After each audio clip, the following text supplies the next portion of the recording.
Welcome back, participants. I now call upon Assistant Professor S.V. Charnath, sir, Department of Mechanical Engineering, Kingston Engineering College, to introduce our keynote speaker, Dr.N.Shankar Ganesh, sir, on the topic of conventional exergetic evaluation of power generation systems. Over to you, Charnath, sir. Good afternoon, everyone. I welcome all the participants for this FTP. I would like to introduce Dr. N. Shankar Ganesh, Professor, Department of Mechanical Engineering, Kingston Engineering College.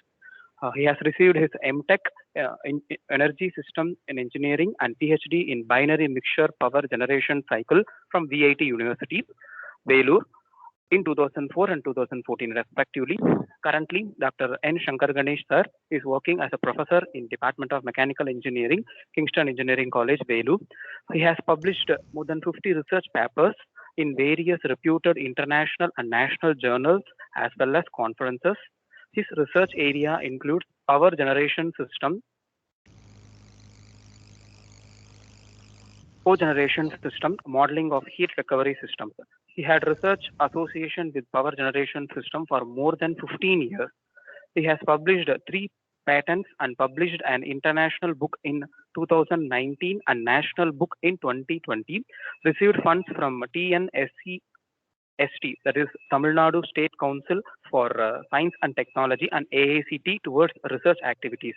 He has received Outstanding Reviewer Award from International Journal Energy Progress in Nuclear Engineering in the year 2017-18 by Elsewhere Publishers. He is an active reviewer for international journals such as Energy, Applied Thermal Engineering, International Journal of Refrigeration, and Progress in Nuclear Engineering from Elsewhere Publications. He has acted as a guest editor in InterScience Publishers. He is guiding 3 PhD scholars in his research interest.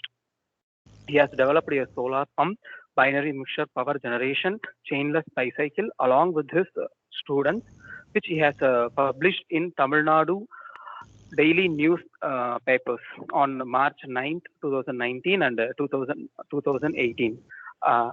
I welcome you, sir. I welcome you for. I also congratulate for giving me this, for conducting this FTP, and I'm really thankful for sir to giving me this opportunity to introduce yourself, sir. The session is over to you, sir. Thank you. Thank you, sir. Thank you. So, dear all, this is about the end of the sessions. We are in the end of the sessions. We have already started with energy basics in the energy as well as exergy. Basics in the energy as well as exergy. The past 10 sessions about we have completed still now 11 sessions. In all the 11 sessions, we have come through the basic processes in Exergy.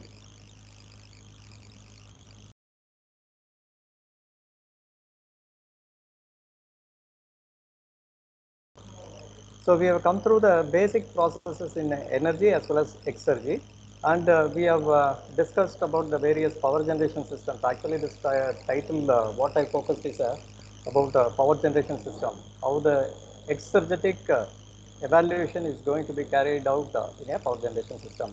Actually, Professor Morning in the first session, Dr. Srinivas sir, he explained like instead of power generation systems, we can prefer combined power generation systems like cogeneration as well as trigeneration for the publication purpose. But if you are familiarizing the basics in the simple power generation system in the exergetic point, then it would be better to carry out those for the conventional as well as the cogeneration as well as the trigeneration system. Now here we have already come through the basics in the Exergy in the previous sessions. Particularly, we have come through the advanced. There is no much sections carried out in the advanced Exergy analysis. We have so far we are discussing about the conventional Exergy analysis system, not too conventional, basic Exergy. Today we are going to be particularly discussing about what is a conventional exergetic analysis. How do you evaluate or carry out this conventional exergetic analysis in a simple power generation system? So here we are going to focus two systems, like one about low temperature power system and the next one about the medium temperature power system. Just a minute.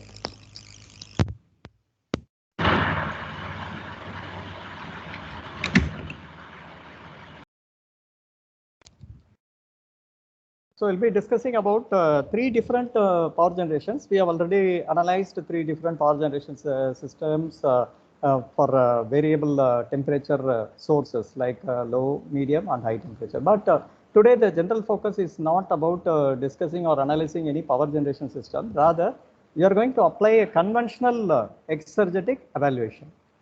So actually this is a preliminary level. In the first, we have to thank AICT because during this pandemic situation, we faculty members as well as research scholars, we are getting benefited by funding agencies like AICT. So here, what happens? We are going to discuss about the basics in the Exergy. We have already have enough the Exergy system. What is Exergy? What is irreversibility? All those we have come through in the earlier sessions. But there is no much more discussion in the conventional exergetic system. And the next part of the conventional exergetic system, we can continue with the advanced exergy evaluation. In here, simple power generation, I mean, you can consider like simple, or you can extend to cogeneration or trigeneration, polygeneration, etc. And after then, you can proceed with exergo environmental analysis. So these three will put a complete platform for evaluating a power generation system, and it makes you to get good publications in a reputed journals.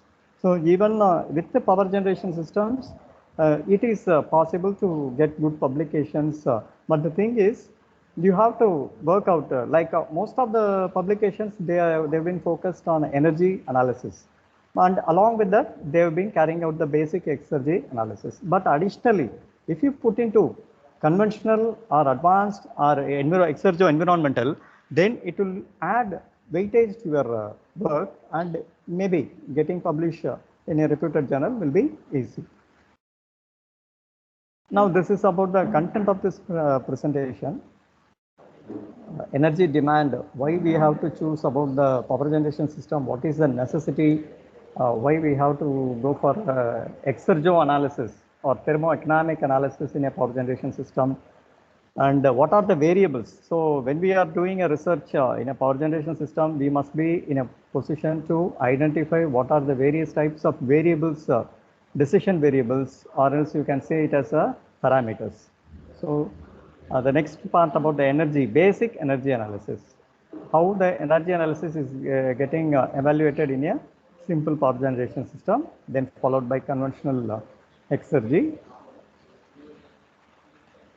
So energy demand, what is it? Energy demand and growth.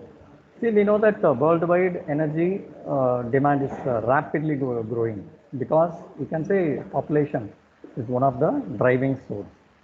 So presently, there are the systems which could focus on emitting more number of carbon emissions. So due to that, what happens? It will pollute the environment as well as greenhouse emissions. It will lead to global warming. So in order to avoid those, we have to focus on new or advanced technologies to adapt to the present system, and we can try to preserve this environment. Now this is about the electricity demand. Actually, first few slides we will be focusing on how the energy scenario is traveling. In morning session, we have a brief about the energy scenario. Similarly, here you could find in the past few years, from 2001 to till date, how the annual average growth rate of electricity demand in particular areas, it is traveling. It is being shifted up. See, you can find, there are many countries, you can have a United States, Europe, China, India, and then rest of all. You can focus this India. In most of the countries, you can say the energy demand, electricity demand, it is increasing gradually. You can find there is a increased demand in the electricity. The reason is due to industrial growth. But in 2020, you can find there is a decrement because of this pandemic situation. Most of the industries they have not been they have been shut down. So that you can find this scenario. It is extended to almost all the countries. Now presently you can find in India too. It is getting decreased. The energy demand is there, but due to this situation, we get a fall in the energy. Now this is about the total primary demand in India. As per this demand, you can focus. These are the driving factors. The driving factors which can consider for the energy demand. So you can say like coal, oil. Out of these driving factors, you can say coal is one of the major driving factors in India, possibly, as well as followed by oil. This red color is oil, and then followed by traditional biomass. So you can find gradually increment in the driving energy. Like from 2000, if you take, there is a about 20 to 25% you can say, but it increases still 2020. Similarly, you can consider oil and biomass. They are the major sources still now. Now this is about the electricity mix in the European nation. In the sense, you can find how the electricity is getting generated. What are the same, like the earlier slide, either using renewable or nuclear or gas. How come will be getting variations? Possibly you can find there is a decrement in most of the sources like gas. Here, rather you can find much improvement only in the renewables. Not so during this year 2020, we could find there is a growth only in the renewables. So not only in lockdown, as already morning the professor and earlier sessions, our resource persons, they have been giving hint about the renewable sources like solar or what else you can say, tidal or wind, ocean, what else renewable sources, those will be getting impacted in the energy sector wise. Now this is about again a graph which shows how come the renewable energy out of the major sources in the electricity part, you can say coal and gas have been are going to be depleted. So in 19 to 40, you can find that there is an increment or improvement or necessity for rise in the renewable energy part. So these are all the renewable that is low carbon or wind as well as solar. This will put into more amount of electricity generation as one of the primary considerations to be looked over. Next, presently what we need at present. So we have to consider these three considerations. One about you have to develop energy efficient for the sustainable society. How do you develop an energy efficient system? You have to say like more amount of losses have to be minimized. That's what this topic title of this FDP is based on the Exergy. Exergy, we can focus. You are going to minimize the irreversibilities in a system. So once if you minimize the irreversibility, quite eventually you can say losses will be minimized. So for example, even in our human nature, we have exergy playing. For example, if your body temperature is 90, 92, and if you compare a person whose body temperature is 100, if I am assigning two different jobs to those two persons, who will work efficiently? So a person who works efficiently, it insists like the exergy is good enough. But a person who is working not up to the mark, then you can say like the efficiency may not be, exergy level is bit low. This is what in day-to-day life we are looking into. Similarly, in a power generation system, we have to focus what are all the latest efficient systems which could put into how far we will happen to achieve more amount of exergy profit as well as minimize the global environment, save the environment. So this is one thing we have to keep in mind. So here in that case, we can say like presently, most of the power generation systems, they have been focusing on low and moderate temperature heat sources. Earlier, we have started with Rankine system, steam generation Rankine system, or you can proceed with gas turbine system. But presently, you can try to think about in alternate manner like why don't you put the low temperature system as a much efficient system compared to the high temperature. High temperature is necessary, but in certain cases, you can even consider this low temperature. It will low as well as moderate temperature. You can try so that you with those systems you can try to put a or generate a maximum amount of energy efficiency as well as you can focus the exergy, minimizing the exergy losses. Now today morning we have discussed what are all the various cycles, but as per this low temperature, now the topic I'm going to divert to low temperature application system. So the power generation system, in the power generation system presently we have this much low temperature power cycles successfully getting published every year, which are huge numbers.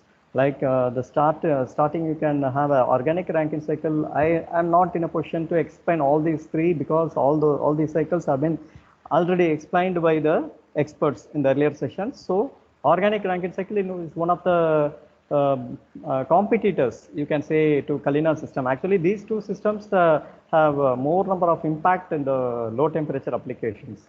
But coming to the medium temperature applications, still you may have a void. And organic Rankine cycle, flash cycle is one cycle which will be considered at the low temperature, as well as the resorption Goswami cycle. These are all the cycles we could consider as the low temperature applications. Now I can put into a term what is a low temperature power generation system, what is a medium temperature power generation system, how you will be variating those. Now here we can consider three different cases, like one about the low temperature application, the temperature working range we have to consider, the hot source temperature, what we focus possibly in the low temperature system is up to 150, 160, it would be efficient. Most of the reputed works you can find in the most of the past reputed works, you could come through like the maximum temperature level, which could be considered in the low temperature applications is up to 160 or 170 maximum. Then apart from that, you could focus still 250 or 280, which can be considered as a medium temperature application, and above that, you can say it is a high temperature system. Now here low temperature, in low temperature, you can find organic is one of the best power generation systems. And even we could consider Kalina cycle as another competitor to the organic Rankine cycle in both cases. But in medium temperature, you can find not much more cycles have been emerged, and more focus is necessary still now. And Kalina cycle has already proven that it could perform better in the medium temperature cases, like the source temperature is up to about 280 or 250. And Rankine cycle, you know, it is the high temperature system. It will work up to 500 degrees Celsius. So based on these temperature levels, you can say we can categorize a power generation system into low temperature, medium temperature, and high temperature. But here I can put into a word like why we have to focus the low temperature or else medium temperature. Already Rankine cycle is a successful cycle. Why we have to go for see, whenever if you are going for a high temperature cycle, what is the heat source you are giving? Accordingly, the losses will be more. So what is the heat source? High temperature heat source is provided to your power generation system. Accordingly, you can find more number of losses, that is wastage from the system. So if you minimize the inlet temperature, accordingly you can get the outlet temperature so that you can save the environment, so that the global warming possibly you can minimize. And but now here you can put through one more question, like whether is it advisable, like can we get the efficiency? Efficiency is our primary goal. So can we get the efficiency primary for energy efficiency in the low temperature as well as in the medium temperature as comparable to the high temperature? It is not. See, because based on the temperature is one of the decision parameters. You can say temperature as well as pressure, inlet pressure or turbine pressure. There are various decision variables that yet to discuss. I will show in the coming slides what are the decision variables to be focused. So once if you are minimizing the temperature at the source level, definitely eventually we can say the output may be decreased and the efficiency may also be getting decreased. But you cannot say we are not going to compare the efficiencies from one system to another system of different temperature levels. How you have to compare You have to consider a system of low temperature. You have to take 2 or 3 different systems, and you have to compare the efficiency or performance within those systems. For example, if you are choosing a Kalina cycle and organic Rankine cycle, you have to compare the performance between those two, as those are examples under the low temperature applications. But you should not compare Kalina with the Rankine cycle, because that is a high temperature application. And if you focus organic and Kalina in a medium temperature, you cannot consider the changes, because organic possibly it is a successful power gen system in low, whereas Kalina it is in the medium temperature. So even there are many number of KCS designs. You can start with KC 1, 2, 32, 31, like many systems are there. You can say what are the systems KCS 12, if it is focused for low temperature applications, then you have to choose that cycle and you have to compare with the organic Rankine cycle, and you have to compare what would be, which cycle will give the better performance under your desired parameters, desired variables, what your design variables you have focused. So these are some of the examples which we have focused for considering the Exergy evaluation in a comprehensive mode as well as in the advanced mode. So it is a combined system. What we shown is a combined system. In the morning session we have discussion like presently the researchers, they are showing a keen interest in the combined system, so that you can minimize the losses and you can get more benefit from the combined system. So this system is one of the such systems which can be considered for focusing the exergo-economic evaluation. So even this topic is focused on the exergo-economic. Now we are going to come into the exergo-economic 2 at the end in the conventional part. So here we can apply the energy balances to the system. We can apply the Exergy, and combined Exergy analysis can be evaluated for this shown system. Another system you can find, this is one more change in the combined power generation. See why I am showing all these slides, sir. Why I am showing these slides in the sense we are going to focus only the simple power generation system. But if you start a conventional Exergy analysis, as I already explained in the beginning of the slides, we are not in a position to directly start the advanced Exergy analysis, or we could not able to directly continue the thermoeconomic analysis for a combined system. It is tedious, right? So initially you have to focus for a simple system. Once if you are in a position to identify the losses and you are in a position to identify all the considerations, performance parameters, then you can gradually move on to the next system like cogeneration or trigeneration, what else. So this is why I've shown these are all the systems which can be applicable for doing the exergetic as well as thermoeconomic evaluation in both conventional as well as advanced manner, or else even you can go one step ahead like exergo environmental analysis. So this is a cycle, the growth cycle, which is a successful cycle, which can be considered as one of the best cycles for the combined power and cooling system. Even in this system, you can carry out the exergo-economic analysis. The thing is, what are all the components you are focusing accordingly, you have to consider the cost variables. How many number of cost variables are involved in the total number of components? Accordingly, you have to write the equations. Then finally, you can put into a matrix format and you can arrive the cost evaluation. That we will come into the next slides. Next.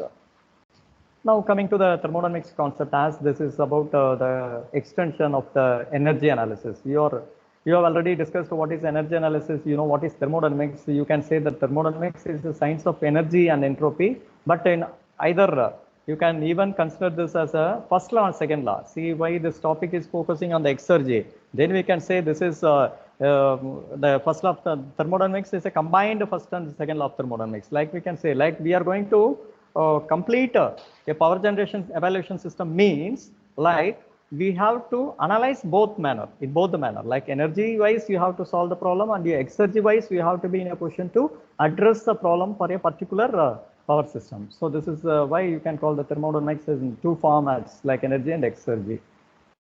Now this is simple energy analysis. I think you can easily look up this, looking up this picture, you can easily realize what it is there. Like a doctor is testing a patient. This is what energy analysis is going to state us. Like it will identify, see for example, for the input we will be getting 1 or 2, that's all. Now this is about the Exergy analysis. So this is what Exergy analysis saw. Exergy analysis, here you can find the same doctor is going to examine internally. See, for example, if you have a problem, you are visiting a doctor, initially they will give some treatment. If it is not getting treated, then they will take the additional efforts, like they will take scan, etc., etc. Those becomes the Exergy part. That means with that analysis, only diagnosis, you can be in a position to identify what is the type of problem your internal parts will be getting. Similarly, here also, India power generation system, simply we can say like input energy, we are giving 500 degrees Celsius, and for that we are claiming only 30% or 35% energy efficiency. What happened to the rest? We can say like the rest is lost to the environment. How come it is lost? That is what a deep analysis is really put into present scenario. Like you can focus individually. How many, for example, if you are taking a simple Rankine system, it involves 4 components. You know, the major component like boiler, turbine, and you have a pump, condenser. So you can say like efficiency is 30%. What happened to 35%? What happened to the rest? You can say then if you evaluate the Exergy analysis, you can say, okay, this system is identifying this much percentage of efficiency, and other component is so where the losses is more, you can easily identify. This is what the Exergy analysis it is getting identified. It will detail to us.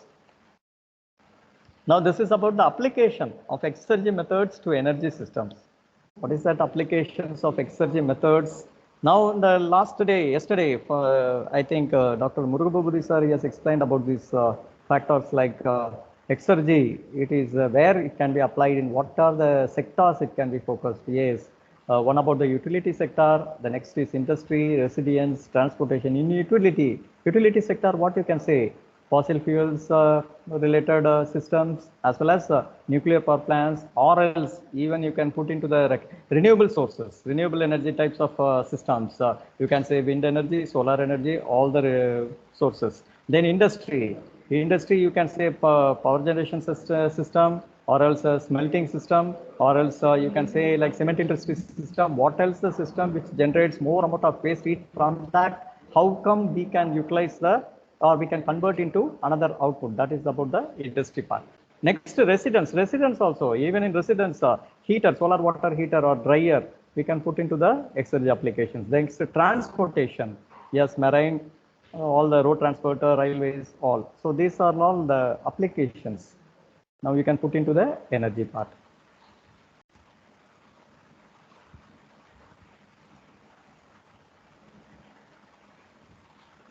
Here the next one about it is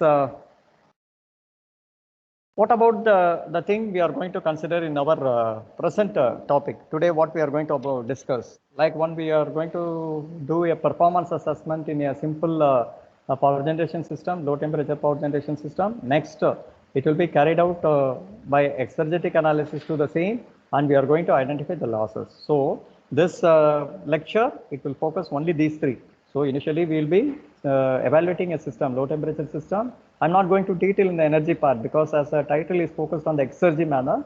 So the exergetic analysis, for a simple system, how the exergetic evaluation have been performed, and the same, if it is continued in a conventional path, what would be the result, that we are going to look into. And finally, in which type of which components for 2 different systems, if I consider, in what are all the components we can consider the major losses that we can identify. Already in the last classes, we could last sessions we could come through, like boiler is always focusing more number of losses. So without looking into a power generation system, we can easily have a idea, like before evaluating a power generation system, you can easily come through which system will be having higher losses, like which component will be having a high temperature application, that component will perform a more number of losses. Additionally, condenser will be there, but condenser we are not going to put more effort, as the temperature is very low. So you used to always focus in the high temperature systems, one about the boiler, or next about the turbine. In the boiler too, we have 3 different components if we consider, like evaporator, economizer, superator, and you can focus all those 3. So within that, you can easily identify which component will even producing more amount of loss compared to the 3 components in the boiler. So that would be. So this is again the energy scenario for the systems like applications like industrial, residential, and commercial. So which application, through which application you can find more number of usage, electricity usage, definitely you can say industrial application wise you can find more amount of necessity, necessity is required. Now this is about the performance assessment. So before coming to the systems, like you have already started a power generation system. Yes, I'm going to do a energy economic or exergy analysis. So before getting into this energy analysis or exergy analysis, what is our first primary goal?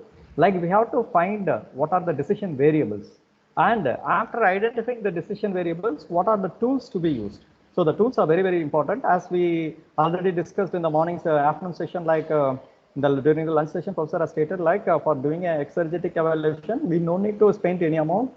Sitting in a residence with a laptop, you can evaluate the results. You can come through the evaluation for any type of system. But the thing is, you must be familiarized with any one of the softwares which will focus the property values, which will evaluate the property values. So here, the decision variables is a primary factor which should be considered for a power generation system. For example, if I am considering a low temperature system, only power generation system, what about the primary variables I should focus? These are all the primary variables which are already picked from the various past literature reviews. So you can say, like possibly you can say, as per the Rankine cycle is concerned, you can easily identify the temperature and pressure or the primary factors. Yes, of course, temperature in a turbine or pressure in the turbine, high pressure, or even you can focus additionally some other parameters. But when you take a cogeneration system, the variables, number of variables is open. Here, most of the cycles, what they have projected in this slide is about the cogeneration system, that is combined system, power as well as one may be refrigeration system or another may be heating system. So in any one of those systems, you can find the flexibility of choosing the design variables is increased. Now, if you take a vapor generation system, simple power generation system, the parameters are restricted. But coming to the system which is a binary mixture, as we already know about the individual component system, single component system or else binary system. If you take a single component system, still you have a chance of finding the parameters as minimum. And if you take a binary component, one more additional variable is there, that is concentration. Still you have a scope of increasing the parameters. On increasing the parameters, what is our primary result? We can go for more number of results.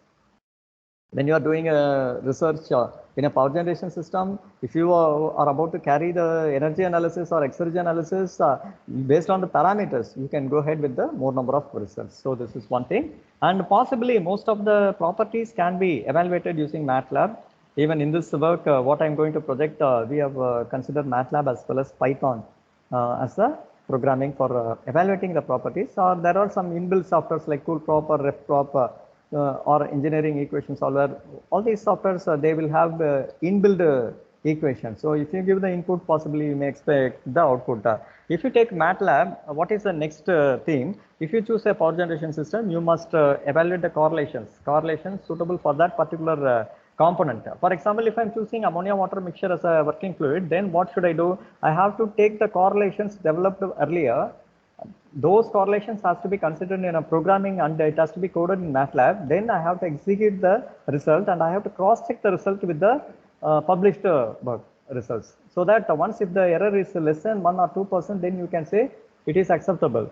Rather, if you choose a inbuilt software like a CoolProp or EES, there what happens, if you give the input, possibly you may get the output. That would be another option for considering the process carry out.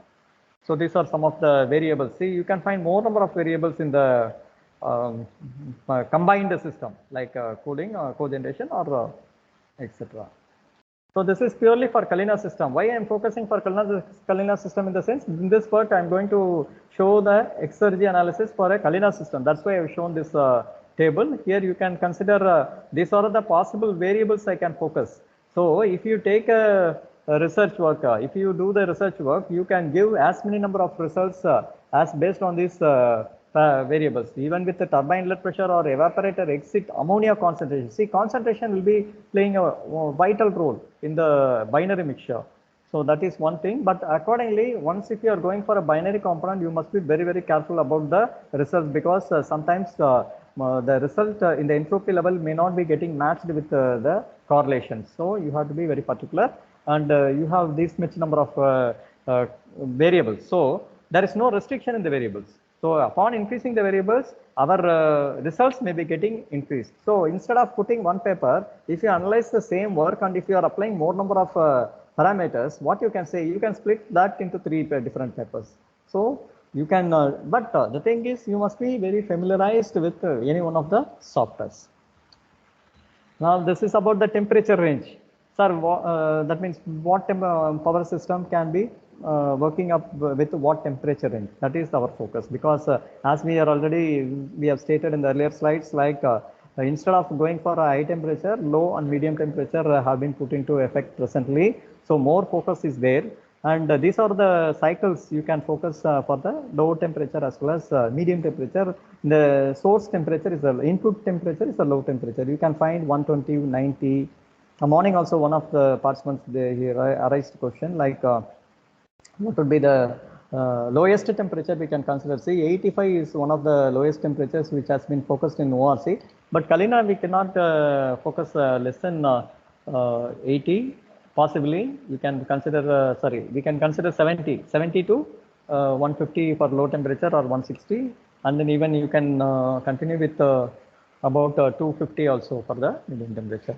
Now this Kalina system, even it works best under the same pressure temperature conditions. It will prove competitor, and that means almost a comparable result with the ORC, like which is having a working temperature of 118. And it can be carried out for low temperature. Here you can say like 160 or 167. Possibly this 160 may not be feasible. So we can put up an end to 130. And if you take 160 or 180 or 200, you can consider it as a medium temperature. So there is not much focus in this table as per the past literature, what we collected from the source. So we could find four systems, low temperature applications getting carried. Now, we move to Kalina. What is Kalina? Generator.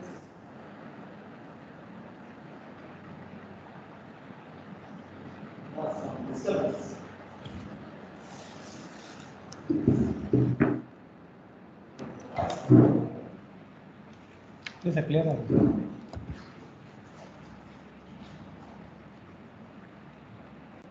Sorry, participants. I could find some disturbance in the voice level. Okay, I could continue now. The next one is about the Kalina power generation system. Already we have an idea about the Kalina system. In the morning session, we have started discussing a Kalina power generation system. Now let I explain what is a simple Kalina power generation system. Here, this is one power generation system which can be suitable for a low temperature application. Here you can find this system will be having similar components like Rankine cycle. The only thing is the working fluid what we use is the ammonia water mixture. Already the scientist name and all, it has been specified by Dr. Srinivas sir in the morning session. Is Dr. Alexander Kalina, is a scientist who invented this cycle. Now here this cycle is one of the competitors to ORC. Actually presently you can say like there is a competition between both of the cycles. Here you may have the same components what you have in the Rankine cycle. Like you have a boiler, you can put all this as a combined factor and you can consider this as a boiler, rather separating these three. And you have a turbine and you have a condenser pump. Additionally, this high temperature, low temperature generator or additional components for boosting up the or minimizing the losses. Additionally, you have a separator. Separator is one of the key factors, key components in the Kalina system. As we have already discussed in morning, why this separator is needed and what is the purpose of the separator to separate liquid vapor mixture to enriched vapor and lean liquid. Right. Enriched vapor is at the top and lean liquid will be in the bottom. So which will be diverted and it is again mixed with the turbine. Why it has to mix with the turbine? The reason is already the professor has told, like the condensation problem will be there. If you are not mixing the lean solution to the turbine exhaust, you cannot able to condense because of the pressure variation. So what happens? The ammonia and water, it has to be diluted and it has to be condensed. So for that purpose, what happens? If the concentration at this level is very high, it may not be able to condense at the desired or opted pressure level in the condenser. So for example, we could not able to state the example already, professor has stated. So for why we have to condense, say that's why efficient condensation can be enhanced by diverting this amount and it is going to be mixed so that the concentration level will be minimized, or else it is tedious, like you have to increase the pressure. So increasing pressure, it will put into more amount economical consideration. So to avoid that, we can directly divert the separator lean liquid from the separator and it can be mixed with the ammonia turbine. For example, the turbine concentration, if it is 0.9, 90%, if you divert the liquid to that, what happens? It will be diluted. So the concentration will be reduced like 0.8 to 0.6 and to the pressure level in the condenser, it is possible to have a complete condensation. For example, if you have pressure level of 1 bar or 2 bar in the condenser, it can be possible with the binary mixture, but you cannot condense to that level in the another the competitors. That is one thing. Now this is another system which could focus. We are not much. We are not focusing much on the description part because we have to continue about the exergetic system. This is simple schematic part. This is another system what we consider in this present evaluation. One is the next one is the medium temperature system. See why this is medium temperature? Upon increasing the number of components, upon number of the components have been increased, you can consider this as a medium temperature.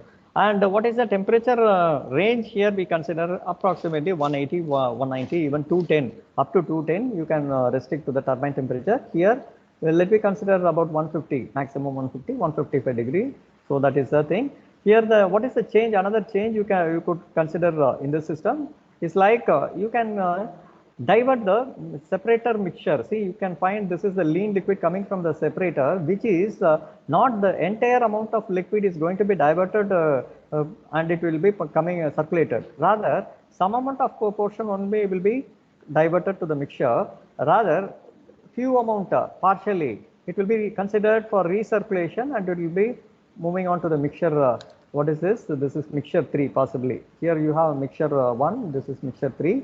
So you can split up the amount of lean liquid from the separator in two different diversions. Why? To avoid the irreversibilities in the components here.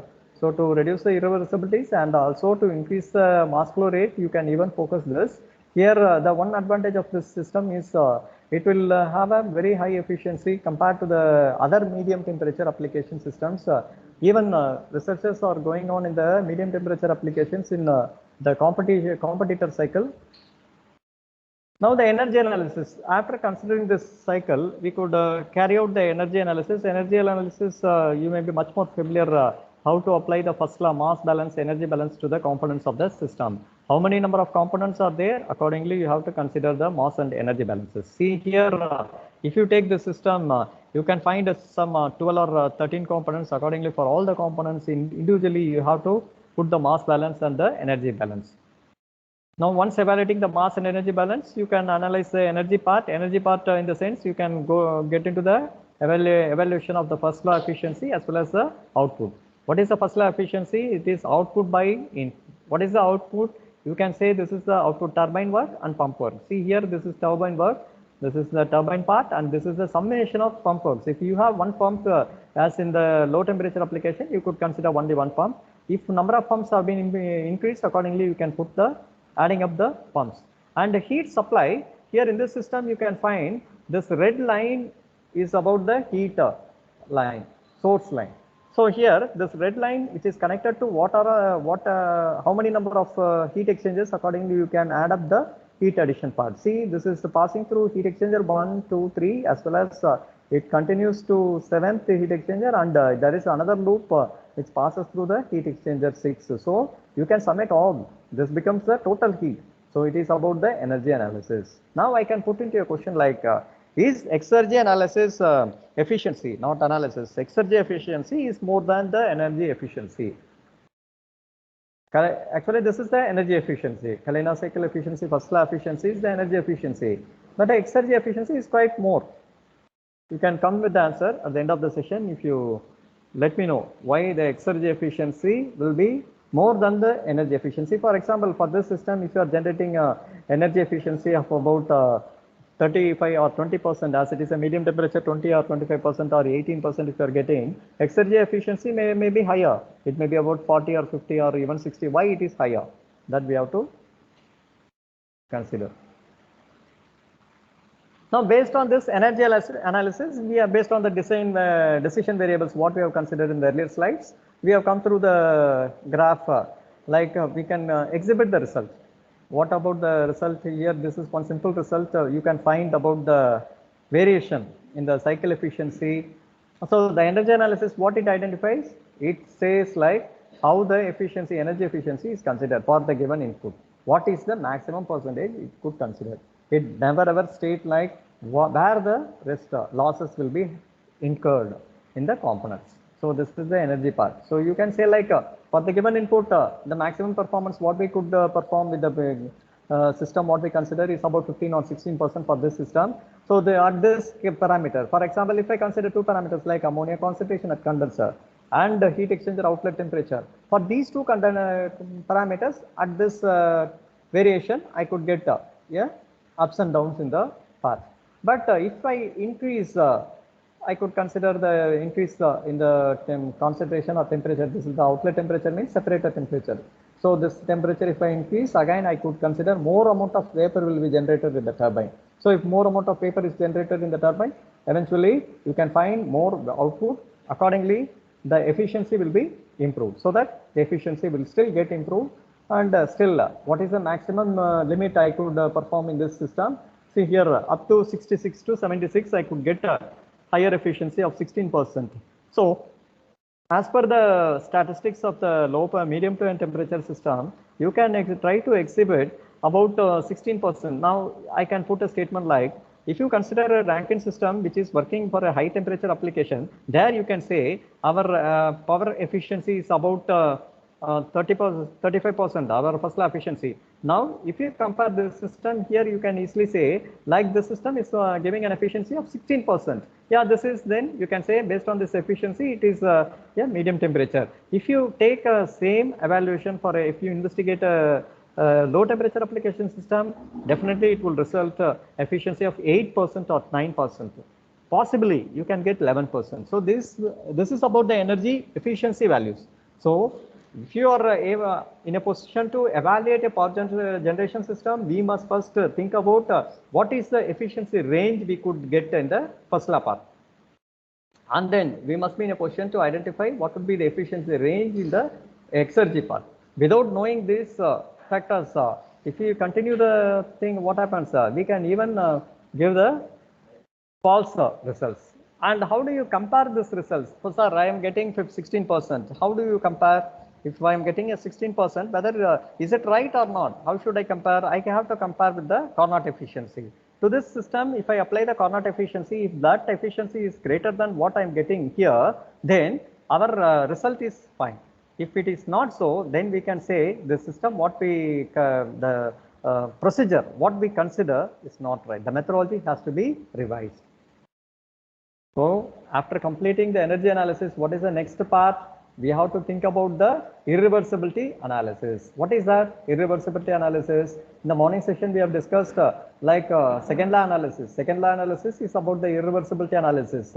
Professor has explained how in MATLAB he has run a program and he showed how the irreversibility in individual components considered in a particular system is exhibiting. Similarly, here this is about the formulation, what we can consider for the turbine or pump. We have to consider the environment temperature, that is the dead state temperature or environment temperature. Naturally, we can consider 25-degree temperature as the environment temperature. You convert to Kelvin and you find the mass balance. If you take unit mass for a turbine, then as per the separation and mixing only, you have to vary the masses. Then the rest of the components will be having the uniform masses possibly. Then enthalpy, energy balance, you have already carried out in the energy analysis. So after getting all these parameters, see in the energy analysis, there is no need to bother about the entropy values. Once if you need to carry out the exergy analysis, then you have to bother about the entropy part. So here entropy is involved. So after getting all these entropy values, we can evaluate the irreversibility for all the components what is proposed. We should not leave any one of the components. How many components you have? For example, here you have to consider all the components, 3 major components you can consider, and you have to carry out. And this relations morning professor has shown, like the exergy of the hot fluid. Hot fluid here, this is the initial part. So you can consider the hot fluid exergy and exergy loss, and this is the relation for exergy. See, I am not touching deeper in the exergy part because our our focus is like to carry out in the conventional exergy analysis. We are going to analyze conventional exergy analysis. Yes. So after identifying the formulation, will be evaluating the efficiency for the system. Exergy efficiency will be getting more. We will be getting a range of up to 70%, sorry, 80-85% we could get. But if you go for a combined system, definitely the exergy efficiency may be getting minimized. They say about you can get 40% or 45%. If you take an individual system, you can get from 60% to 80%. It can be uptime from the component. So this is what the first part we have completed. Like in the introduction part, I stated like demand. Then will be carrying out the energy analysis. Then we'll be moving on to the conventional. So this is the exergy energy analysis followed by exergy. So exergy is this one. So simple exergy analysis. What it states, like we will be calculating the reversibility followed by applying the formulation to evaluate the exergy efficiency. Now we'll be moving on to the next system. Even with the simple exergy analysis, we can able to identify what about the losses.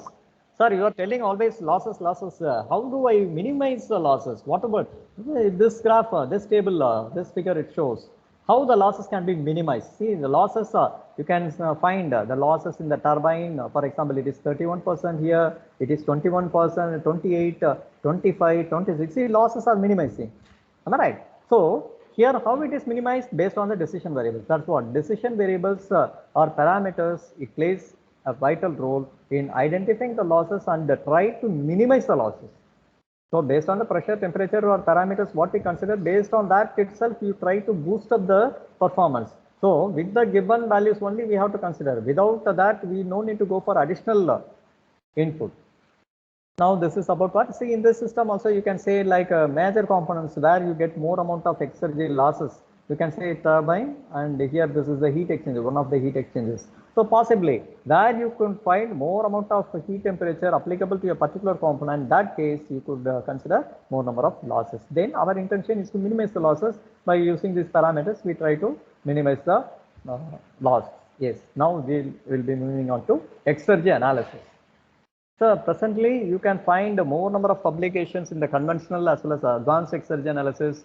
Even rather than the conventional, advanced exergy analysis, it plays a vital role. But as this FDP is a preliminary level, we have one more level, that is advanced level. In that case, we could be able to continue the advanced exergy analysis for a same system or for advanced systems. Now, what is advanced exergy analysis? Why it is needed? See, this is about the exergy analysis. Here, what this advanced exergy analysis is going to do. You can look up the advanced exergy analysis is like we'll be going to carry out a simple evaluation, complete evaluation for the system. What else a complete evaluation? What we discussed till now, like entropy and enthalpy, mass balance, energy balance, exergy, irreversibility analysis. Those are all the complete evaluation. Then you are going to find out the inefficiencies.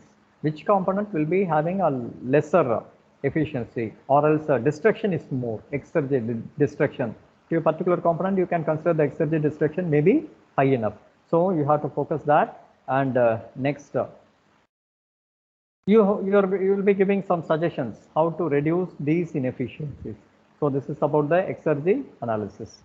Now let me begin with the total exergy. What is total exergy? So this is the first step in order to continue the conventional exergy analysis. So after completing this total, let me move on to conventional part.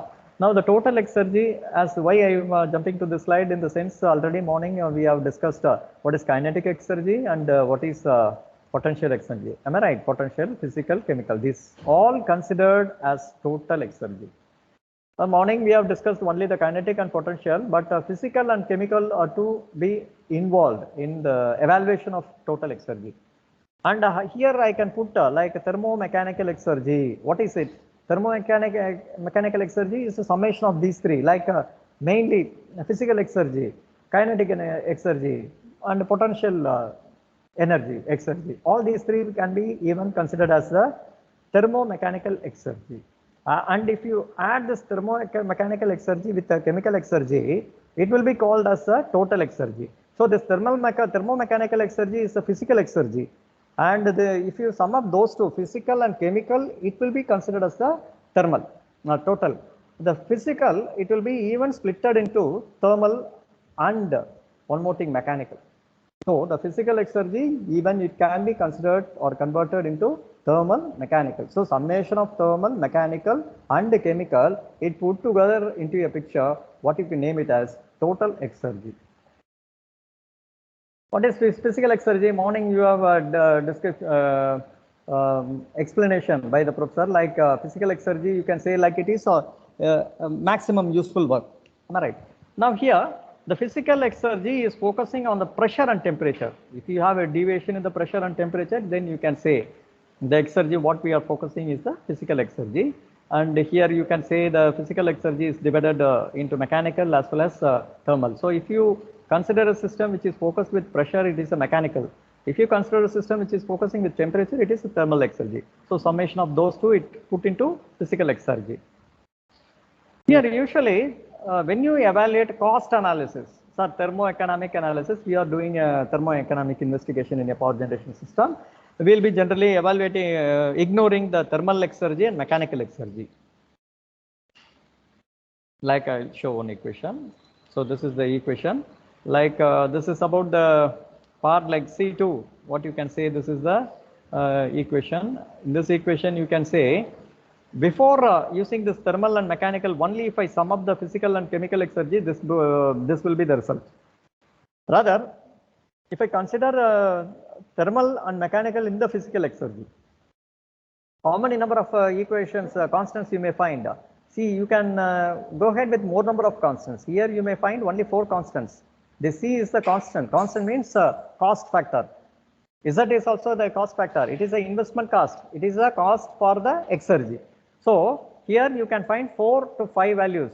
But here, if you include the thermal exergy and mechanical exergy, you may have more number of constants, say 1, 2, 3, 4, and you may have possibly 8 twice.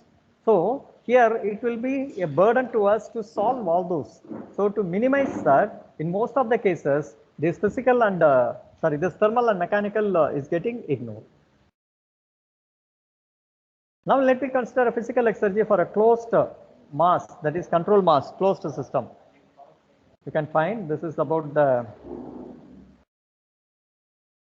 main general equation for calculating the physical exergy for a closed mass system, but we will be much more focused on the control volume. Right. So this is for the closed mass system, and we can move on to the open system, control volume. So this is one about the control volume. You can say this is about the control volume.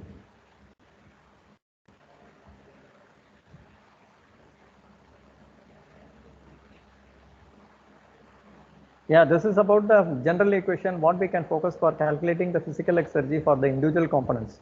See, why the physical exergy is needed? So in a conventional exergy analysis, we have to calculate the total exergy. To carry out the total exergy for each component. See, for example, here I have to evaluate total exergy for the turbine. What is the total exergy for the heat exchangers? What about for the separator? For all the components, even simple components like a splitter, mixing chamber, pump, all those components I should focus, I should consider the physical exergy. And similarly, I have to calculate exergy, chemical exergy, and I have to summate all those. Then you can consider the total exergy. So here the physical exergy is the like the entropy, enthalpy and entropy differences. So with the environment state. So here you can say like this is about the environmental conversion. So energy from a particular state is going to convert it up to the environment state. That is our physical exergy. Next, I can move on to chemical exergy. Here, this is the relation what we consider for a chemical exergy. This value, this formulation can be considered from this book, design, thermal design and optimization, and the values, constant values have been clearly specified in this book. So you have to apply this chemical exergy to all the components. So summate all those, both physical and chemical, and get the total exergy. What is this CH naught? All those values I will be showing here. So this is one, you can call it as a specific molar chemical exergy. There is a relation for calculating this. There is one equation for calculating this molar chemical exergy and for ammonia as well as water. And this is about molecular weight for ammonia and water. You know the molecular weight for ammonia is 18 and for water it is possibly, for water it is 18, for ammonia it is possibly 17. Next, and this value, I can move on to the exergy. This molar exergy, specific molar chemical exergy is considered like this. This is the formulation for considering the molar chemical exergy. This is about the ammonia formulation. You can get these values, constant values from this book Bejan, what I shown in the previous slide. The value, it will be roughly about 44,000 something kilojoule per kilomole, and this is the constant value for ammonia. And similarly for water, it is about possibly 900 kilojoule per kilomole. All those values are there in the book. So we can substitute that values and we can find out the chemical exergy. Possibly the chemical exergy for each state points, it may not be much more differed. Only it depends on the concentration. If the concentration is changed, we can have a change in the molar chemical exergy. See, where else the concentration is changed in this system, we can easily identify upon completing the energy analysis. So this is for water similarly. And after completing the simple total exergy evaluation, we can consider a summary. So this is the summary which shows how we have considered the total exergy. So for evaluating the total exergy, we need to consider the parameters. What are the parameters we need? We need to focus the pressure, we need to note down the concentration, then temperature, then mass. So once if you start the power generation system, if you want to do a energy analysis or exergy analysis, what you have to do, you have to be in a position to first complete the values. What values? 4 values. What are those 4 values? One about the pressure, concentration, temperature and mass. See, pressure, it may be for possibly for based on the circuit, it may be 2 or 3 pressures. So rare occasions you may have 3 pressures, but for this system you may have 2 pressures. So you can easily identify the pressure. But temperature, identifying temperature is very, very important. So we have to apply the energy analysis for each and every component, and we have to get the temperature value. Concentration also, we can easily analyze one of the concentrations we can assume, then based on the correlations from the literatures proposed by Ziegler and Trepp, we can easily get the values of the concentration. So once if you be familiarized with the pressure, temperature, concentration and mass also, unit mass can be assumed, and the mass level it may be varied only in 3 or 4 points. The rest of the points it will be same. Where it will be diverted, mass may be varied only in the separator or else in the splitter or else in the mixing chamber. The rest of the components you may consider the same masses. So evaluating temperature is very, very important. So once if you finalize all the 4 parameters for the number of points what we have specified, you can easily evaluate the analysis. That means you can able to easily get the values of enthalpy and entropy with MATLAB. After getting the enthalpy and entropy, we can move on to the physical exergy calculation, what we stated like pH formulation, and you can get from the proposed formulation stated in the earlier slide. Then you add up, you can get the final exergy, which is called as a total exergy. So this is in terms of kilowatt. So the total energy exergy is evaluated now for all the points. Now we can move on to the fuel exergy. So this is what conventional exergy is playing. This is the conventional exergy part. So I will come to, upon completing this, what is conventional exergy, we can be in a position to easily identify. Sir, fuel exergy, what is this? The fuel exergy is the source. See, for example, this red line, it is the source. So what is the input? That is our fuel exergy. So with the given input, what is the output we can achieve? That is the product exergy. There are 2 exergies which is involved in the conventional exergy. So what is conventional exergy? In conventional exergy, we will be detailing analyzing how the exergy evaluation is going to carry out for the entire systems by splitting up various level of exergy levels. So like physical exergy we started, we moved on to chemical, then we will be looking into fuel and product. After identifying all these three, we will be in a position to identify the destruction. In each component, what is the number of losses, percentage of losses it will be happening. That is about the destruction. So like we can evaluate in a detailed manner. Now the fuel exergy, how we can evaluate for a individual component. For example, this is a heat exchanger. The red line part, that is the input part for a component we have to consider. See, here I can say in this medium level, here this is the red line point input part, but for this case, heat exchanger 4, I could not say which is the input energy.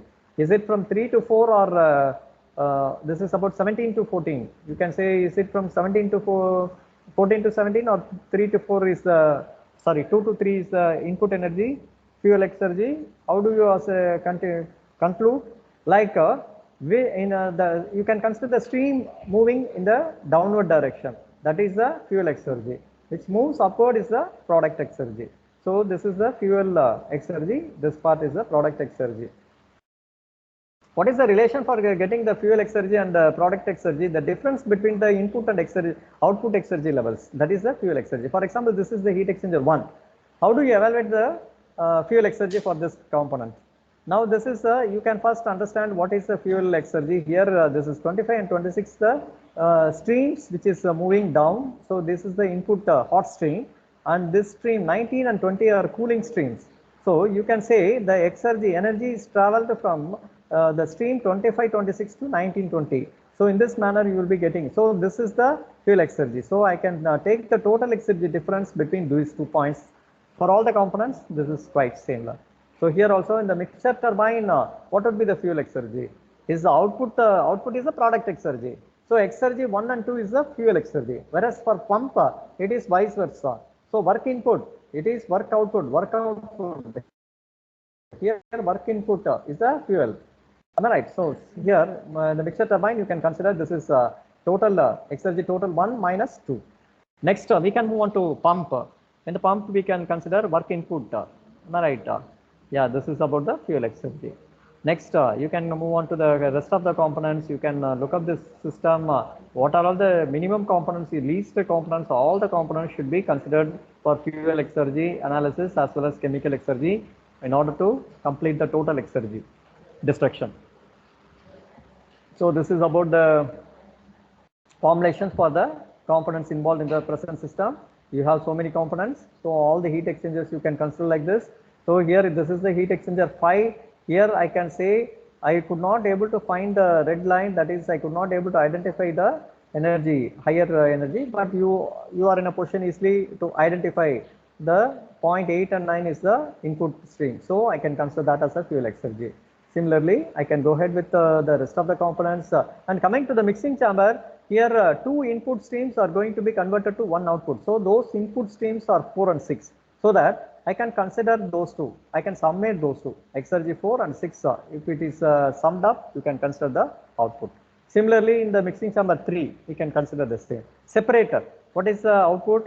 Input is 1 and we'll be splitting that into 2. Like liquid vapor mixture is the input to the separator, that is going to be diverted to pure liquid and lean liquid and enriched vapor. So this exergy total 3 will be the fuel exergy.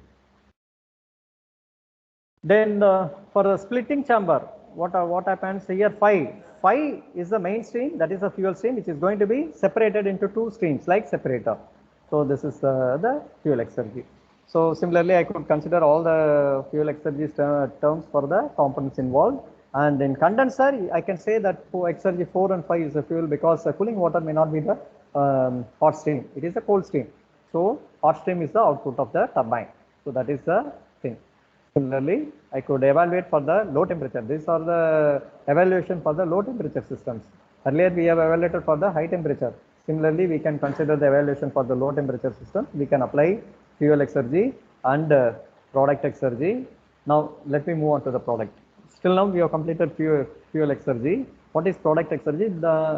Already we have stated like what is the amount of energy exergy we could be able to get from the input. Input is the fuel. We could not say that 100% output we can get achieved. Am I right? So we can get a bit lower. So that is the product. So here Exergy increases in the product, whereas it descends in the fuel. That is the one thing you should notice. See, product is also similar to fuel Exergy. Here you have to take the difference of the cold streams. That is the one thing. So fuel, you will be taking the difference of the hot streams in the total Exergy. Here you will be taking the same total Exergy in the cold streams. So here 20 minus 19 for this component, and here similarly it continues 21, 20, 121, 17, 14 like. The heat exchangers, you may be aware, you can easily write for turbine output is the product Exergy. So with the input, what is the input Exergy 1 and 2? Within that, what is the output we get? So that is it is reverse for the pump. Then for separator, you can say 4 and 5. I can add up all those. Then the mixing chamber 8 is the output, and here similarly. So like this, you can continue the product Exergy for the components.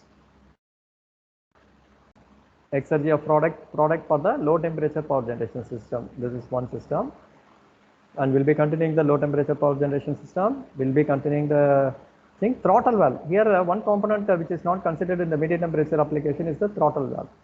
Here to the throttle valve, you can consider total is 14 for the product. This is the output. This is input. So input is fuel and output is product. That is the thing.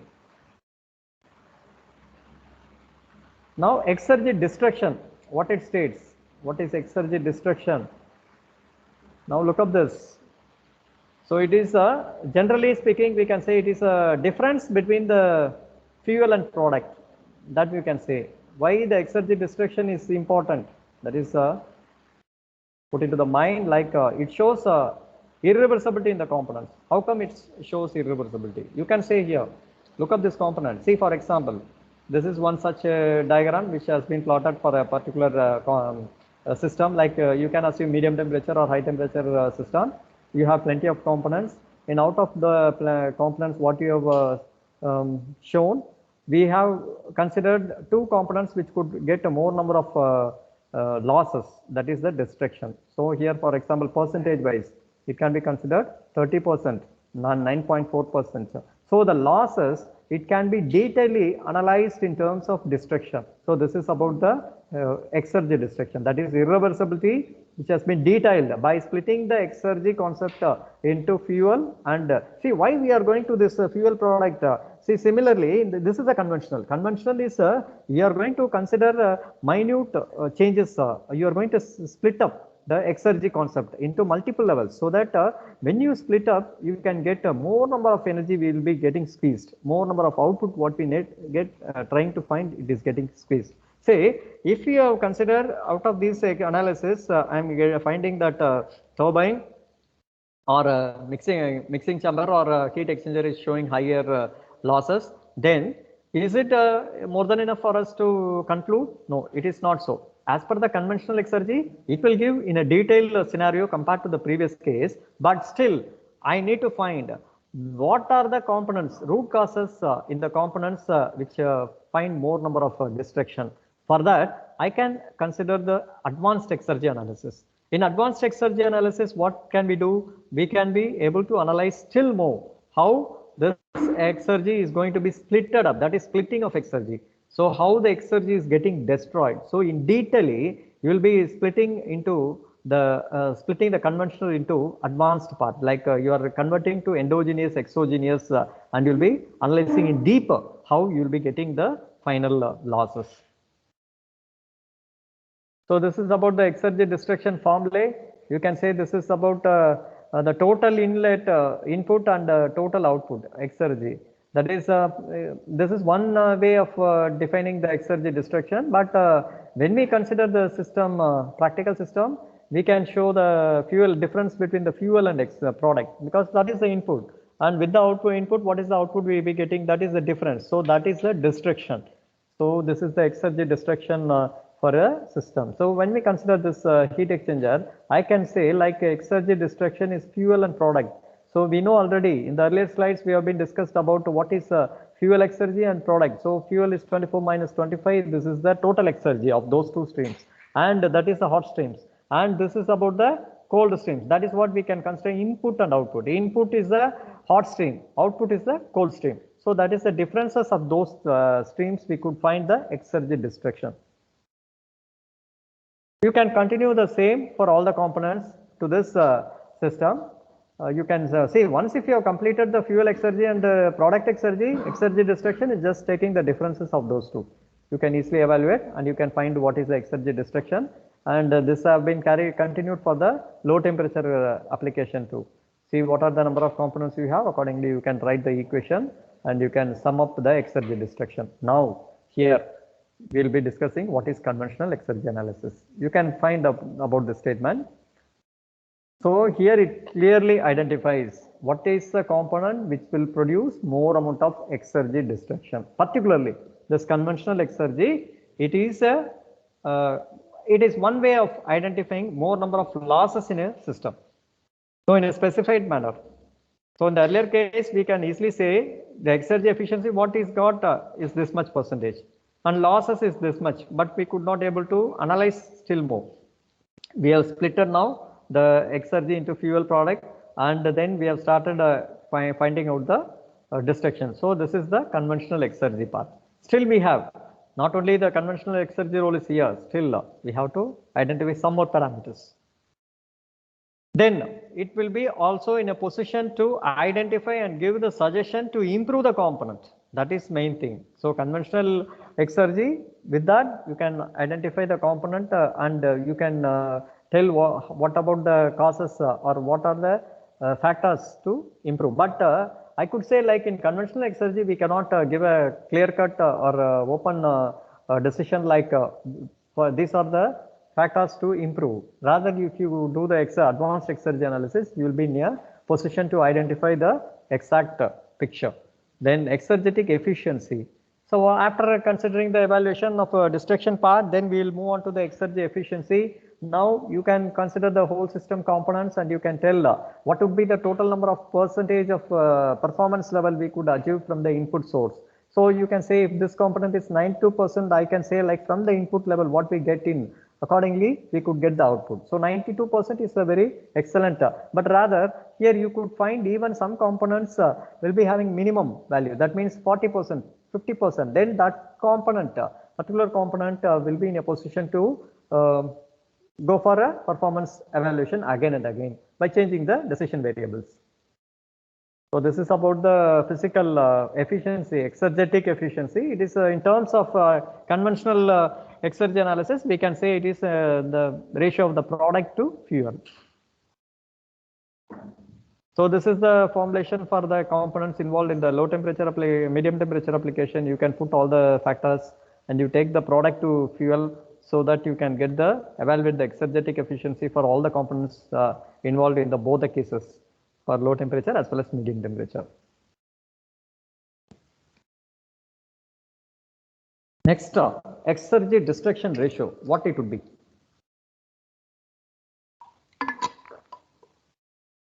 Will it be showing like exergy destruction ratio? Will it be related to exergy destruction, or either is there any other improvement you can get from the exergy destruction? Yes, definitely. Here this is about the exergy destruction ratio. That means exergy destruction of the individual component to the total component. What is the purpose of considering this exergy destruction ratio? See, still now we have calculated exergy destruction, exergy efficiency. All those both two factors, they will be focusing on within the system. If you take the destruction ratio, it purely focuses the same level of components what it results in the other plant. So it is not only comparing the performance level within the system, even if you take the same level temperature level plant, either it may be ORC or OFC. So within that components, what would be the percentage level you get destruction? You can easily identify. That is about the exergy destruction ratio. You can have a conclusion. So it may be useful in comparing the components of same plant or else with the other plants. That is about the exergy. Now this is the main topic what we have to focus in the present presentation. This is the thermoeconomic analysis. How to carry out thermoeconomic analysis. This is very, very important. See, before then, I can give a brief introduction. What is a complete thermoeconomic analysis? What it consists of? So you can look up this thing. You have to carry out detailed exergy analysis. That is what we have considered conventional exergy. That means calculating exergy destruction, all those two. It is a detailed exergy analysis. Then, after evaluating the conventional exergy analysis up to exergy destruction or else exergetic efficiency or destruction ratio, then you have to move on to economic analysis. That means to each and every streams, what would be the cost factor which is going to put into, so that you can easily identify. That is exergy costing. I'll come to that in the next slide. Yeah, the next one is the exergy costing. This is very, very important. An engineer, he can be able to identify or purchase two different examples. If they have been given to the engineer, on what basis he is going to identify? That is the exergy costing. Either I can give three options, one about the energy, next about the mass and the exergy. All these three factors I can put to the engineer. So among these three, what is the deciding factor to consider the particular component? That is the best designer engineer option he has to think about. That is the exergy costing. That we will come with an example so that you can easily understand. Next is the exergio-economic evaluation. So what is the exergio-economic evaluation of each component system? All those four. So yesterday we had a question like what is the difference between thermoeconomic and exergio-economic? Both of them are same. It's not like exergio-economic analysis. It is one of the parts to evaluate the thermoeconomic. Thermoeconomic analysis is detail. It gives a detailed analysis of the exergy costing and exergio-economic. All you can consider as a thermoeconomic analysis. Now this is about the thermoeconomic evaluation. Let me start a thermoeconomic evaluation. Now, what are the factors to be considered in evaluating the thermoeconomic evaluation? This is an important question we have to arise in our mind before doing a complete thermoeconomic evaluation. The first one is evaluating the exergetic efficiency. Of course, we know what is the formula. It is the ratio of the product to fuel. Then exergy destruction, of course, we have been familiarized with this term. It is a difference between the fuel and the product. So then third, exergy ratio. Exergy ratios, we have three different terms. One about the, I can come back. I think I missed that. Yeah, three different ratios are there. But generally, you can focus this term alone for the exergy destruction ratio. In some publications, even these two may be considered. But standard destruction ratio is the first one. It is the ratio of the individual component to the total. Or else even you can choose with the fuel and product also. But main one is the first part. So I can consider exergy destruction ratio alone. Then next is capital cost. So this is one important component. I'll show the formula how to calculate the capital investment cost, the total cost rate, which comes in the first session. Dr. Sudipta, the sir, he has proposed like what is total cost. Total cost is a summation of, that is the investment cost. Investment cost is the summation of the operation and maintenance cost. That is Z. Then we can look up the cost of exergy destruction. These two are important and it is bit new to the present analysis. And then relative cost difference. This is one of the important factors. See, based on the relative cost difference, we can easily identify whether the component has to be put into the focused on the cost investment level or it has to focus on the efficiency level. That is one thing. Next, exergio-economic factor. So FI, that is also to be followed along with RI. So both two will be put into focus, like if the component is totally designed and before submitting the proposal, you have to think about whether you have to go for the cost compromise or you have to go for the efficiency compromise. How do you analyze with these two factors, either relative cost difference factor or exergio-economic factor? So these are the complete procedure which you can consider for the for proceeding the or for continuing the complete thermoeconomic evaluation. So these 7 variables are very, very important. So once if you analyze thermoeconomic evaluation for a simple power generation system, you can publish some good number of papers. Next, you can proceed with exergy costing. So exergy costing is very important. What is that? Now I can say that. Here you can look up this. Here exergy, it rather than mass or energy should serve as basis for assigning cost to energy carriers. What it means? So I could state an example. Like if a thermal energy engineer, if he needs to buy two components, buy a component, you can say not two components, one component. What he is doing, it may be having, he may be given two options. Like one is having high stream condition, the next one is with the low stream condition. High stream in the sense high temperature, another one is the low temperature. The high temperature, what happens? The engineer maybe opted either high or low, that is up to him. But a good engineer, if he is a well expert in the casting manner, he could choose definitely the first path, like high temperature application, because see, even you can consider both or with the same streams, like water is a medium, but high and low, what is the difference? You can say like high will be having low mass, whereas mass flow rate will be more in the liquid. And if you consider the high stream, what happens? The surface area will be low compared to the low stream, as it is inversely proportional. So based on these conditions, the engineer, if he chooses the Exergy for the first condition among the two, then it would be the cost efficient manner, cost effectiveness manner. That's what here you can conclude. Based on this mass or energy, even Exergy, it can be one of the driving factors to consider the energy carriers. So that is one of the important concepts you have to understand. Now, how do you calculate this cost in the cost evaluation? So this is one equation. This is a basic equation. You can consider the cost. It can be considered as a product of this average cost and the Exergy. This is the total cost of the Exergy stream for the individual state points what we considered in a particular example, which is the product of the average cost and the Exergy. This is the total Exergy. I can say like this, or else you can say this small c is the average cost. Average cost, again you can say it is a product. You can take a division of those two. So here C is a cost rate, which is specified in dollar per hour or dollar per year. As per the results based on certain publications, you can proceed with either hour or year. And the small c is the unit Exergy stream average cost, you can say. Even it may be considered as the average cost. Then this is the total Exergy in kilowatt generally.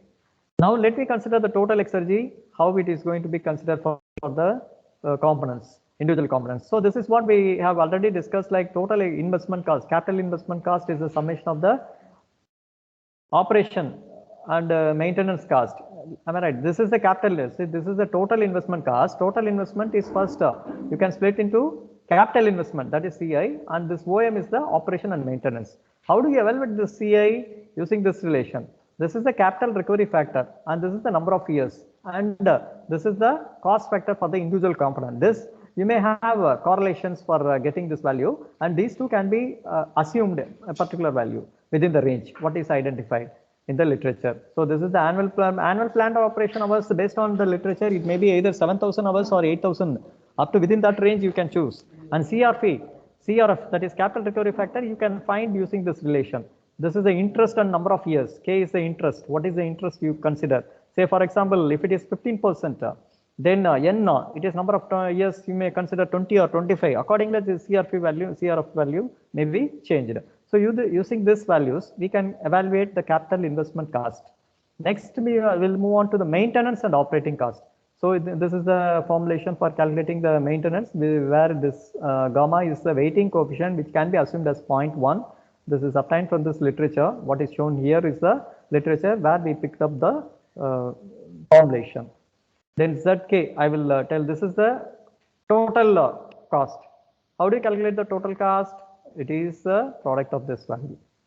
Either you can sum up those two.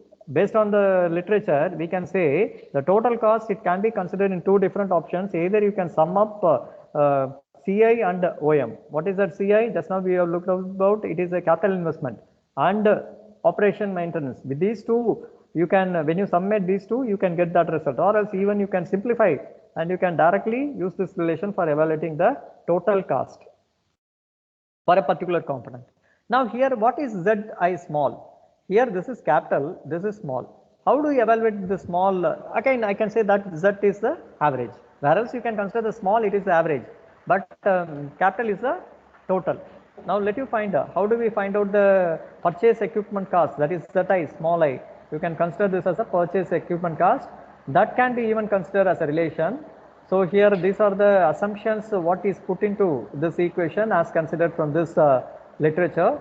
Now the individual component purchase equipment cost, that is small zi. How do you evaluate that? There is correlation directly proposed by this formulation. As from this literature we can get this relation. Even from the book Bejan, you can find this correlations. So you can directly substitute the values what you have, area of the particular system you have to identify based on the pressure temperature what you get, and then after getting this AR is the standard value what is assumed for a system as proposed by this paper. We can get 100 meter square, or in any standard papers you can get this most of the similar values. So if you get these three, you can easily get the value of ZI, purchase equipment cost. So this is the total part for getting the purchase equipment cost. That means ZR is given. ZR is a reference cost whose values for the heat exchanger, vapor generator and condenser are proposed in dollar. So accordingly you can get the value of small Zi. Once if you get small Zi, if you get the CRF value, if you know this N value, if you know pi R, that is maintenance factor, if you have assumed all those, then you can easily get the total investment cost. So our first step in evaluating the thermodynamic evaluation is to carry out the total economic cost. Then we can move on to Exergy costing method. So after, so this is a correlation, what we get for the heat exchanger, for turbine, pump. So you can go through. These are the general components, and no need to go for the small components like pump and mixing chamber, separating chamber. Those can be ignored because those maintenance total cost, investment cost will be very, very minimum. So the three factors, three components mainly, throttle valve, splitting, mixing, all those can be ignored. So only major components are these three. So we can consider separator also, it need not to be specified. Next, Exergy costing method. What is the time? So the coming to the costing method, there are two different costing methods we could consider.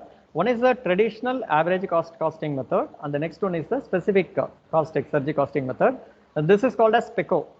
So this specific Exergy costing method is the present trend, which gives more number of informations to carry out the cost analysis.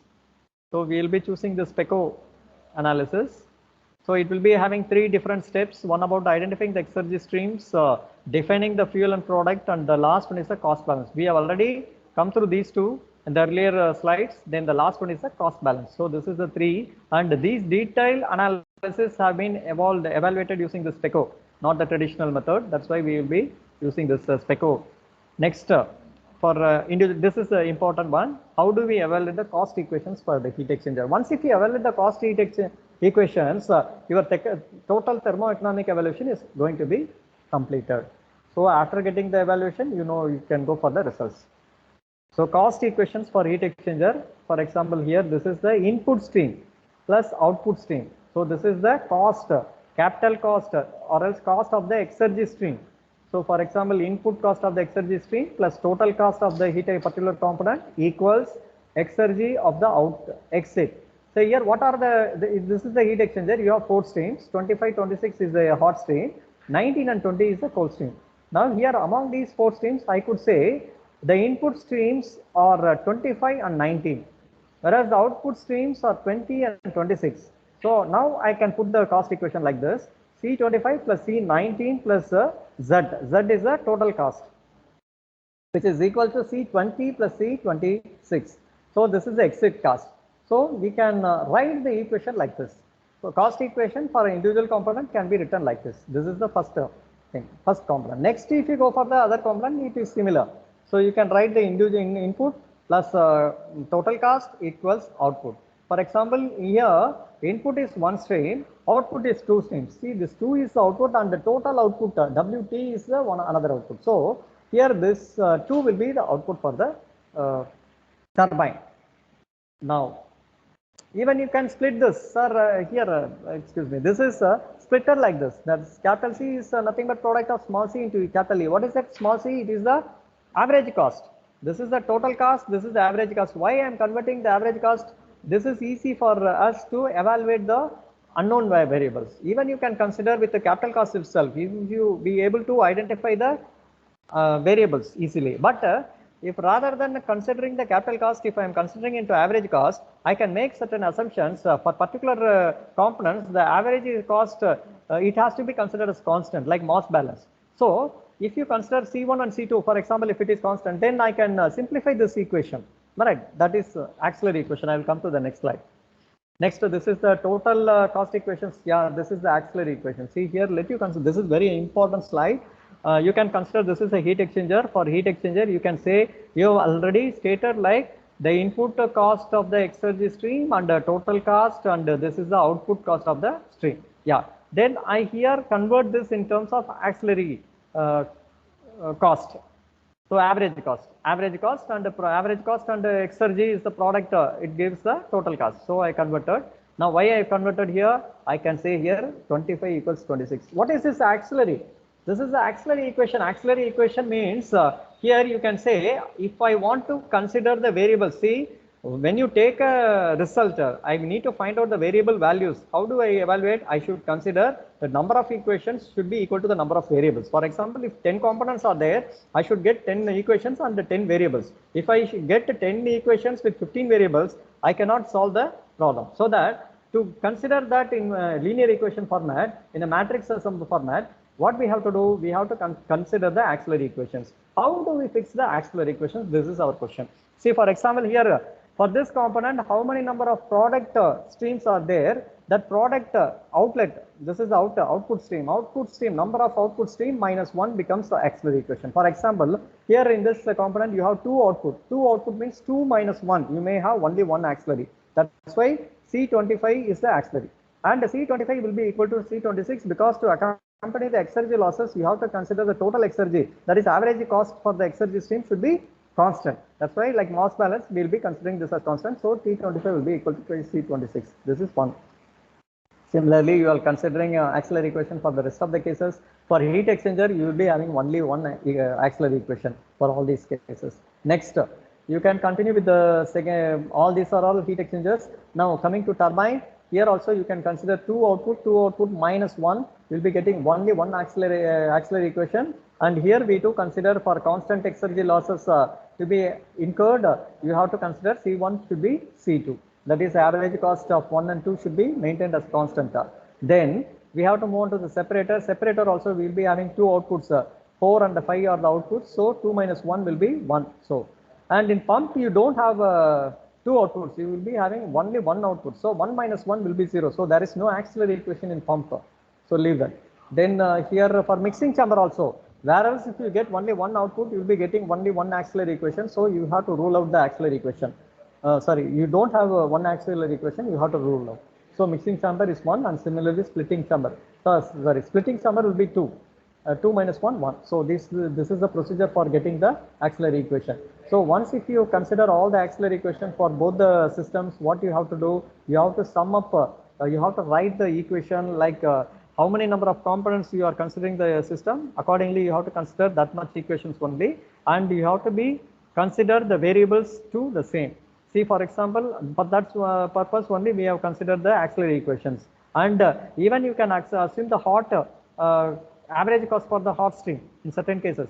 So one or two assumptions you can consider. Accordingly, once if you consider all those assumptions, if you put into the matrix format, you can evaluate the individual variable values, cost values.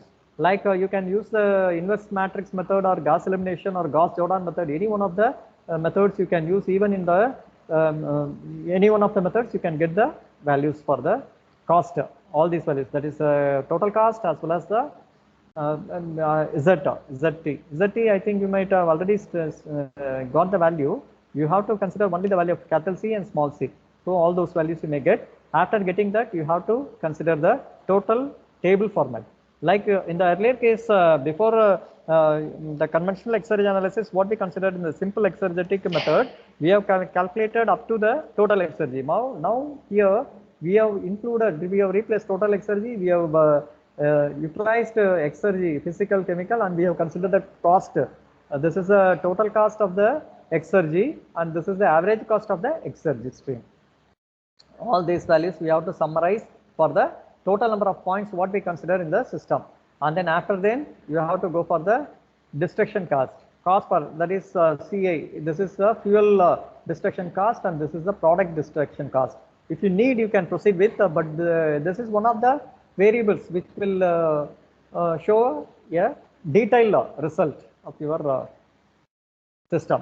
So this is the destruction cost. So all this you can sum up, and then you can move on to the average cost. How do we consider the average cost? So this is a format for fuel and product. This is the average cost. Like let you take the cost with the Exergy. We have stated earlier, for fuel and product you can consider. So once if you consider all those, you can move up to relative cost difference. What is the purpose of using the relative cost difference? You can look up this slide. Here there are three components. You can say it is a variable for identifying which component will be having higher relative efficiency, relative cost difference. See here the turbine is showing higher cost difference, but I can say this relative, as I stated earlier, like relative cost difference and destruction ratio, both are very important in identifying whether the system should be focused on cost effectiveness manner or efficiency manner. So that will be detailed in the next slide. So this is the formula for calculating the relative cost difference. Even you can consider the product minus fuel by fuel. So this is how do you get the value of the relative cost difference? See, higher value for I, it is what it states. You have to pay more attention to the particular component like Exergy destruction. But in certain cases, even if the higher relative difference is there, then you can look up, if you go for compromise in the efficiency, you can do, or else you can leave. So we cannot proceed with that. Is the maximum similar. Next, exergoeconomic factor. Now this is about the ratio of the total investment cost to the summation of the investment cost with the cost for the destruction of the Exergy streams. So this is the ratio. So this is also very important to identify. See whether you can fix a term, like if the value is high, either you can focus the investment cost. You can try to propose, like you can reduce the investment cost. If you can propose a reduction in the investment cost, then you can accompany the system. So for that case, you can go for this exergoeconomic relation. Then this is the main factor, like rules, what it states. How come? See, you can look up based on this rule, you can fix the thermoeconomic relation. The first one, higher the relative cost difference, the more attention should be. Yes, we have already discussed. Next, higher cost rates. Again, you should go for more. See, whenever if you are quoting a proposal to a funding agency, if you are proposing with higher cost, then it should be reconsidered, or else it may not be selected like that. You have to focus. Then the summation of those two, cost as well as this is the total investment cost, this is the cost for the destruction of the Exergy stream. This should be considered. If those are high, then it has to be focused. Then exergoeconomic factor, major cost source, which is to identify the major cost source. Which component is having a highest value, then you have to focus for the destruction part. Then again, the last one is about the exergoeconomic factor. So here this is one statement which you can consider. Either you can reduce the capital investment, or you can compensate with the component efficiency. That's what in some cases you can even consider the maximum value, but you should not compromise with the efficiency. So these are the main considerations we have to consider. And then see, this is also similar to the previous one. And the last one is the efficiency, exergetic efficiency for the total system. Here, if this is a bit lower for a particular component, for example, for here in this component, see, you can say this is 61 and 49. These two components have to be focused for improvisation, that we can consider. So these are all the total summary of the cost evaluation. Then the total product unit cost. So this can be considered as one of the variables. So this is one of the variables for identifying our result in terms of cost. We can look into a result. Now coming to the result section, I can move on to the result section. Here, this is about the concentration, like CP turbine. This is the average cost for the turbine, which has been considered for two different parameters, one about the turbine lead pressure and the condenser concentration. By varying those two, you can accordingly find the variations like moving high and down. You can find the optimum value and the least value, like Exergy energy efficiency. So based on this, you can identify which point it can be, which design variable we can focus for the cost estimation. For example, with increasing the pressure, we can find the increase in the part. See, this is the increase in the turbine pressure. See, once if the pressure is increased, definitely the cost variable has to be increased to compensate the exergy loss. So that's why you can find a maximum value. And if you keep on moving the condenser concentration, it even focuses the turbine mixture concentration here. So due to that concentration variation also, you can find by changing the concentration level in the separator, you can get a change in the CP turbine value. So this is one such graph which can result how the variations for the average cost for the turbine, it influences, it is getting influenced by the two parameters, like one is the turbine inlet pressure and the condenser concentration of ammonia. This picture which states what is the maximum value or what is the minimum value, but you cannot know where the exergy destruction is happening, how far the exergy loss is happening in the component, that we could not able to identify from this graph, but it gives what is the maximum cost which could be put as for the particular component.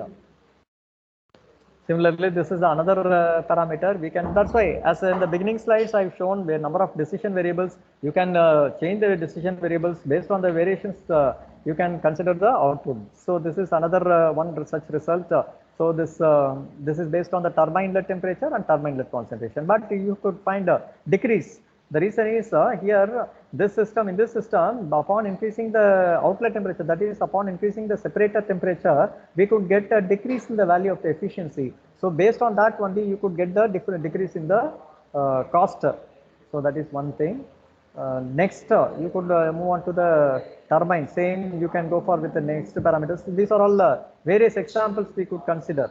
Like as I stated already, like what are we are doing economic evaluation, we have to analyze the system in a sound manner where the cost factor is more, and what parameters which will be focused.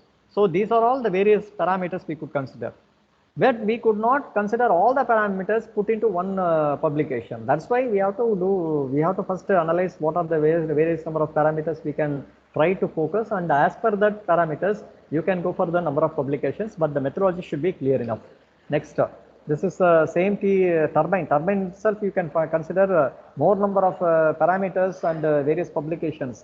Now you can move on to the overall exergy economic factor. Here this states like you could not say from this graph like individual component which component is performing, as in the earlier slides I've stated that some 7 conditions we have discussed, like exergy economic factor should be maximum. If it is maximum, more attention should be paid off. But here in this graph we could not consider, like here it states with these parameters where we could get maximum. Is it possible to minimize the parameters to get the minimum value? That is a consideration. Similarly, this is with another parameters like concentration, inlet, turbine and the pressure. Then we can move on to the exergetic efficiency. Exergetic efficiency, how do we evaluate it? It is the ratio of the product and fuel exergy. Once we evaluate those, we could get the graph, and we can easily summarize like which component which is focusing on the minimum and the maximum efficiency part. Here you can find the separator is maximum, and you can get this heat exchanger. Out of the heat exchangers, these two are maximum. Am I right? So here heat exchangers 7 and 6 are minimum. So those components has to be focused, and 5 it is very minimum. So that component is to be very minimum component has to be focused for getting improved the. See, one parameter may not influence the component variations. Then next, this is the cost summation of cost of the exergy and the total cost. Here also you can find which component will be more costly. Yes, when you try to purchase a power generation system, among the components involved, you can say turbine cost is more. Right, turbine, then only you can go through the boiler. Particularly the Kalina turbine cost is very high. For example, if you want to purchase a 5 kilowatt turbine, it may cost more than 15 lakhs. It may be about 30 to 40 lakhs. Even if you want to purchase a 10 kilowatt, it will be about approximately. But if you assemble, you can minimize the cost. Now this is about the cost. So the same, but we can proceed with various results in considering the various variables. That is what. This is the destruction. Destruction, it is very important. Destruction, it states like you can find the percentage level, which component is more See, among these components, you can find these two are very high. This black line, this is 30.6%. This is possibly turbine, and this is 22.8%. Separator, of course, least components may not be focused for improvement. Only the major components can be considered for improvement. Turbine or boiler can be focused for the improvement. Even condenser you can consider if you have. Then the destruction ratio, it clearly states these about the ratio of the destruction with the components compared with the same individual system or the other systems. In the individual systems, within the components, you can have a variation. How far you may getting the changes in the destruction value, total destruction value, and the same for the variation in the parameters. We could consider this. You can find the destruction for the turbine is more, as we started earlier. And this is one such example in the condenser alone, how the exergy destruction is focused in the condenser upon changing in the temperature difference. Condenser temperature you can change, but it should be looked about the environment condition. Accordingly, you can get the result. And efficiency, you know, this is the energy efficiency along with the exergy destruction, all these put into one result. Now you can find that similarly the changes in the total product cost and the high pressure, what is the variation along with the overall. Then this is one variation. You can consider the same overall with the variations in the parameters like separated inlet temperature and separated inlet concentration. When they are getting changed up, how do we get influenced with the overall product? Overall product cost, we have shown the equation. It is totally influenced with the product exergy. So product exergy of the turbine is one of the driving factors. So based on the turbine conditions, we may get ups and downs in the result. And here this is similarly for another two concentration parameters, ammonia concentration at condenser and separated inlet temperature. Then finally we can move on to the destruction cost. I think we'll be about to wind up within 5 minutes. And then this is CD. We have more results. And exergetic loss. This is about the losses in which component you can say. This is the total relative cost. See this picture, it clearly says like this component, it needs more attention to be put into in the cost factor. Then destruction factor. See, these are the least cost components, so no need to bother about even if this is high. You can focus the major components. Here, turbine is the major component. So this has to be considered. Either the cost has to be compensated instead of efficiency. You see, if you want to purchase a 5 kilowatt turbine, if your cost for the turbine itself is 40 lakhs or 50 lakhs, how do you get? So you have to go for the cost compromise. And next, similarly here, then after then you can summarize the result in table for the, even now you can hear this gives a clear picture of including the Z value, then F R value, exergetic, all the values you can summarize in a manner, and you can say this about the objective functions. What about the objective functions? You have to maximum the energy and the exergy value, but you have to minimize the cost factors. Then you can summarize with the table format, like which is the maximum value, what you get from the particular system, what is the minimum cost you can obtain. See, cost should be minimum, but efficiency should be maximum, that we should get. And even this is for the low temperature by changing the total product with the separator temperature. See, the parameter is changed here, separator temperature, and this is for the isentropic. This is another parameter, like changes in the cost with the exergy destruction, investment cost with the exergy destruction to the ratio of the destruction to the product exergy values. With that also we could conclude what is the changes we could observe with the change in the isentropic efficiency of the turbine or pump. And similarly for turbine, if you are getting increased, see based on the increase in the pressure, you can get the definitely higher value at this point. This SVF is the separator vapor fraction, how much of vapor from the total stream liquid we will be getting converted, that is the vapor fraction. That can be considered as one of the primary factors in the load in the Kalina cycle, but it could not be considered for the ORC. Then exergy real, why I put real here? There are 3 conditions: real, ideal, unavoidable. See, real is the meant for the conventional part. Ideal and unavoidable is meant for the advanced system. So that we are not focused in this presentation. Then after completing this, we could come to the conclusion like this. About the coming to the conclusions, we can say like here the exergy results is very particular about considering the conventional exergy analysis. When you move on to the conventional exergy analysis, you can come into a clear picture which component is giving more losses. But here I could state one more statement. In the system turbine, some boiler component you can find definitely, but we have to carry out the advanced exergy analysis in detail, because that will even identify whether that component what we get like turbine or heat exchanger core is really true. It can be only considered with evaluating the advanced exergy evaluation. So upon carrying out the advanced exergy evaluation, you can be in a position to identify. After then, you have to identify the environmental exergonomic. Why that has to be considered?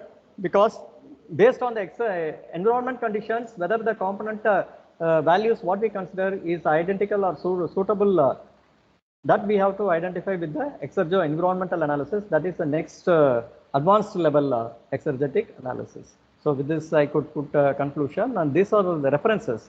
You can definitely go through. If you have a doubt in the basic conventional exergy, you can look up Bejan, which is a very standard book, and see this author Sat Saranis. He has presented more number of papers in the economic analysis. You can go through in thermoeconomic as well as exergy economic. He is a co-author for this book and this publication. These three publications for the present slides are very important. And finally, I thank Kingston Engineering College for providing me this chance. Here we are doing more number of research for the past 10 years, more than 10 years, I'm here with the institution, and we are carrying lots and lots of research activities along with our students. So I thank our management for supporting in all the aspects. And I thank AICT, because this is not the first grant I received from AICT. This is my fourth grant received from AICT. I am consecutively getting a nod from AICT. I thank sincerely AICT. And then I thank my professor Srinivas, who has molded me in the exergy part, because I got more doubts in the basic PhD manner. So he assisted me, and I explored because of him. And I thank my wife, Dr. G. Uma Maheshwari. She's a co-author for the journal publications in the exergy part, because she has developed the program along in the Python. What we developed in the MATLAB, she has executed in the Python, and we came to analyze a fruitful result, comparable result. And whenever if you are going to propose a publication or prepare a publication, even based